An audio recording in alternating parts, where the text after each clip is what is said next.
ራሳችንን ጠይቀናል ለምንድነው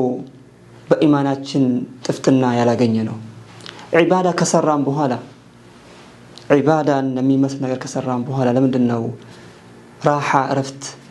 ወይም ደግሞ ጡማአኒና እርጋታ የማናገኘው ራሳችንን ጠይቀን እናውቃለን ረሱል ሰለላሁ ዐለይሂ ወሰለም በሐዲታቸው የኢማን ጥፍጥና የምናገኝባቸውን አስባቦችን ነግረውናል ثلاث من كن فيه وجد حلاوة الإيمان ሶስት ነገራቶች እሱ ዘንድ ያሉበት ሰው የኢማን ጥፍጥናን ያገኛል አሉ የመጀመሪያው አላህና መልእክተኛው እሱ ዘንድ ከሁሉም የበለጠ የተወደዱ ሊሆኑ ነው ይላል አላህ Subhanahu Wa Ta'ala እንደዚሁ ነብዩ ሰለላሁ ዐለይሂ ወሰለም አንተ ዘንድ ከሁሉም የሚበልጥ የተወደዱ ከሆነ የኢማን ጥፍጥና ታገኛለህ ማለት ነው የመጀመሪያው አላህ Subhanahu Wa Ta'ala መውደድ ነብዩ ሰለላሁ ዐለይሂ ወሰለም መውደድ ማለት ነው እንደዚያው ምን ይላሉ من أحب لله وأبغض لله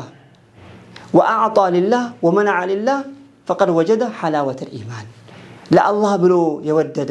لا الله بلو يتألى لا الله بلو يسد لا الله بلو يكلكل برقد يا إيمان تفتنها يقنيا لله እንደዚያው ነብዩ ሰለላሁ ዐለይሂ ወሰለም ምን አሉ من رضي بالله ربا وبالإسلام دينا وبمحمد صلى الله عليه وسلم رسولا فقد وجد حلاوة الإيمان አሉ ለአላህን የወደደ እንደዚሁም ደግሞ ከእስልምናን የወደደ ከሃይማኖት በኩል ነብዩ ሰለላሁ ዐለይሂ ወሰለም ደግሞ ነብይነታቸውን ያመነ ተቀበለ በርግጥ የኢማን ጥፍጥና ያገኛል አሉ አያችሁ አይደል እነዚህ የኢማን ጥፍጥና የምናገኝባቸው አስባቦች መንገዶች ናቸው አላህን በመዘከር ቁርአን በመቅራት ኢባዳዎች በአግባቡ በመስራት ከወንጀል በመራቅ ማለት ነው ትልቁ ነገር ከወንጀል ስንርቅ የኢማን ጥፍጥና እናገኛለን ከኢማን ጥፍጥና ከሚከለክሉ ነገራቶች ዋነኛው ምንድነው ወንጀል ነው